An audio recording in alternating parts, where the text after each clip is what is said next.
রমজান শব্দের অর্থ হচ্ছে জ্বালিয়ে পুড়িয়ে দেওয়া, ধ্বংস করে দেওয়া। কি? বান্দার পাপকে, বান্দার গুনাহকে জ্বালিয়ে পুড়িয়ে দেওয়া, এর নামই হচ্ছে রমজান। তাহলে রমজান মানে আপনার পাপকে ধ্বংস করে দেওয়া, আপনার পাপকে মোচন করে নেওয়া আল্লাহর কাছে। রমজান মানে আল্লাহর কাছে আপনি ক্ষমা চেয়ে নেওয়া। রমজান মানে নিষ্পাপ হয়ে যাওয়া। রমজান মানে যাবতীয় অশ্লীলতা, যাবতীয় অন্যায়, বিগত 11টি মাসে যে অপরাধগুলো আমাদের হয়ে গেছে, সেই অপরাধগুলো আল্লাহর কাছে ক্ষমা চেয়ে নেওয়া, জ্বালিয়ে দাও, এই হচ্ছে রমজান। ওয়াল্লাহি, আল্লাহর কসম, এই রমজান আপনাকে পরিবর্তনের জন্য এসেছে। আপনি এই রমজানটাকে এত তুচ্ছ মনে কেন করছেন? কত মানুষ যারা গত রমজানে ছিল আজকে রমজানে নেই। আপনি আল্লাহর কাছে শুকরিয়া আদায় করেন যে আপনি আরেকটি রমজান পেতে যাচ্ছেন। নাই, আপনাদের এলাকার নাই, যাই নাই, গত রমজানে একসাথে সিয়াম দিলেন, আজকে সে নাই। এমন মানুষ নাই? আছে, তারা চলে গেছে। তাহলে আপনি রমজান থেকে কেন শিক্ষা নিচ্ছেন না? আপনার জীবনে রমজান আসছে চলে যাচ্ছে, আসছে চলে যাচ্ছে, আপনার কোনো প্রতিক্রিয়া নাই, আপনার জীবনের কোনো পরিবর্তন নাই, আপনার কোনো তাকওয়া নাই। আল্লাহ সিয়ামকে কেন ফরজ করেছেন? লাআল্লাকুম তাত্তাকুন, যাতে করে তাকওয়া অর্জন করতে পারো, যাতে করে আল্লাহর ভয় অর্জন করতে পারো।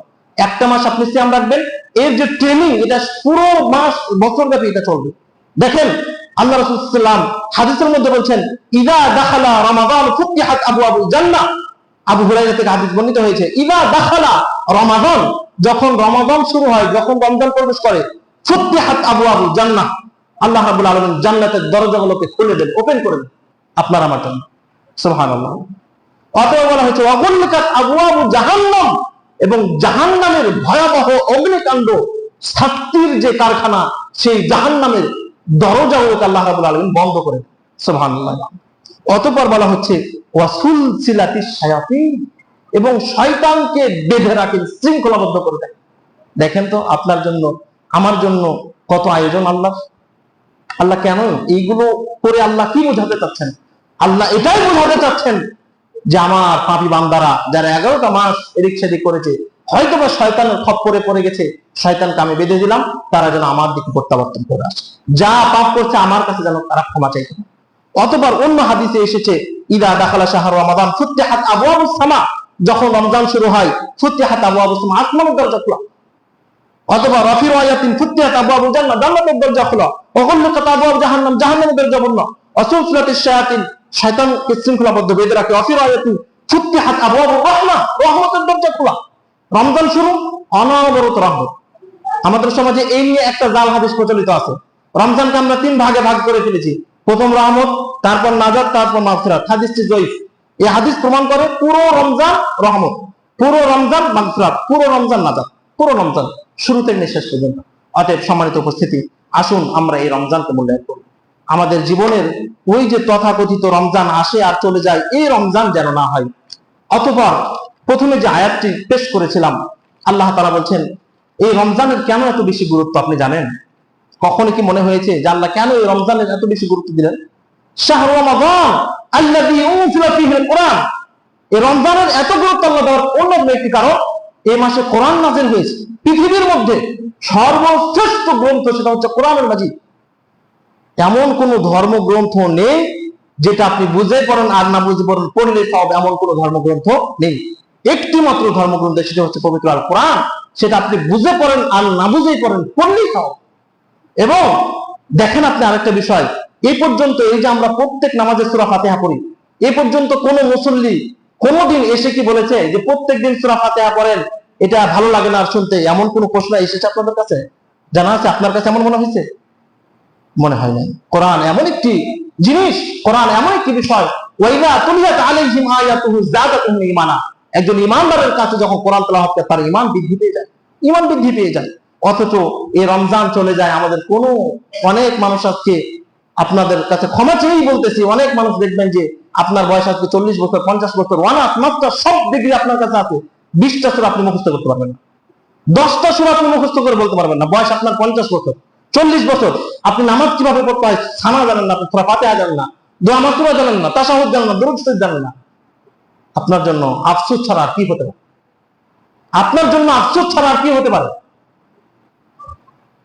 এই জাতি, যে জাতি আল্লাহ কোরআন, পূর্বের জাতিগুলো আপনি দেখেন কোরআন ধরার কারণে তারা উন্নত জায়গায় চলে গেছে, আর আমরা কোরআন না ধরার কারণে আমরা অনেক আজকে আমাদের ধ্বংস অনিবার্য। কোরআন এমন একটি বিষয়, দেখেন আমাদের আদি পিতা আদম আলাইহিস সালাম যখন জান্নাত থেকে নামিয়ে দেওয়া হলো, কুলনা হাবিতু মিনহা জামিআ, বের হয়ে যাও, ফাইম্মা ইয়াতিয়ান্নাকুম মিন্নি হুদা, তোমার কাছে হুদা যাবে, হুদা যাবে মানে কোরআন যাবে। এই কোরআন যদি তুমি মেনে নাও তাহলে আবার তুমি লা খাউফুন আলাইহিম ওয়া লা হুম ইয়াহজানুন, তোমার কোনো চিন্তা নাই, ভয় নেই। প্লেন আপনারা কেউ চালানো দেখছেন, হয়তো ইউটিউবে দেখতে পারেন। প্লেন যখন চালায় তখন কিন্তু এই যে আমরা বাস গাড়ি যেভাবে দেখে দেখে চালাই এরকম না, তাদের কন্ট্রোল যতক্ষণ সে লাইনের মধ্যে আছে, কন্ট্রোল রুমের সাথে সার্বক্ষণিক তাদের যোগাযোগ হয়, কোথায় আছে, কত মিটার উঁচুতে আছে, তার কানে লাগা থাকে কন্ট্রোল রুমের সাথে, সার্বক্ষণিক তার কানেকশন।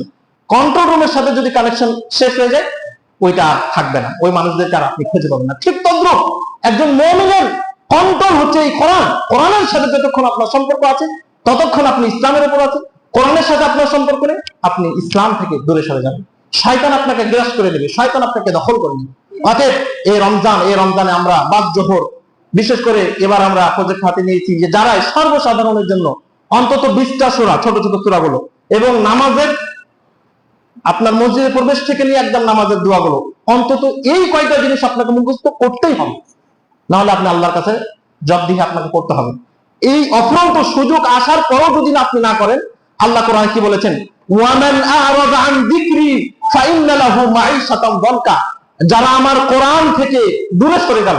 ওয়ামান আ'রাদা আন যিকরি, যিকরি মানে এখানে কোরআন, কোরআন বুঝা, কোরআন পড়া, কোরআনের জীবন গড়া, যারা দূরে সরে গেল, ফাইন্না লাহু মাঈশাতান যানকা, তাদের জীবনকে সংকুচিত করে দিবেন। আপনি কোরআন থেকে দূরে গেছেন, আল্লাহ আপনার এই জীবনকে সংকুচিত করে দিবেন। ওয়া নাহশুরুহু ইয়াওমাল কিয়ামাতি আমা, এবং আপনাকে কিয়ামতের দিন উত্থাপিত হতে হবে অন্ধ অবস্থায়।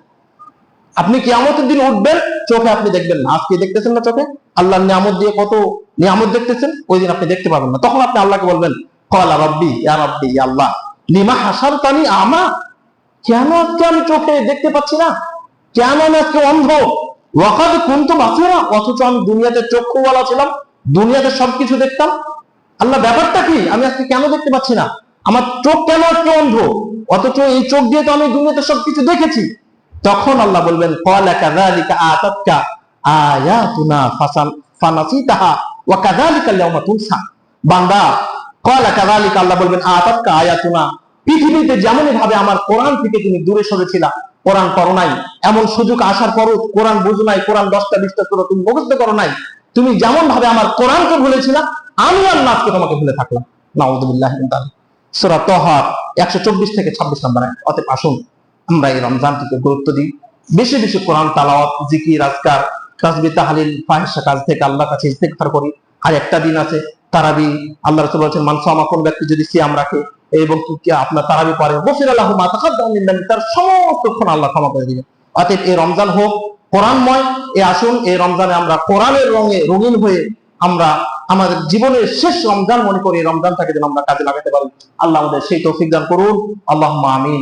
ওয়া আখিরু দাওয়ানা আলহামদুলিল্লাহি রাব্বিল আলামিন।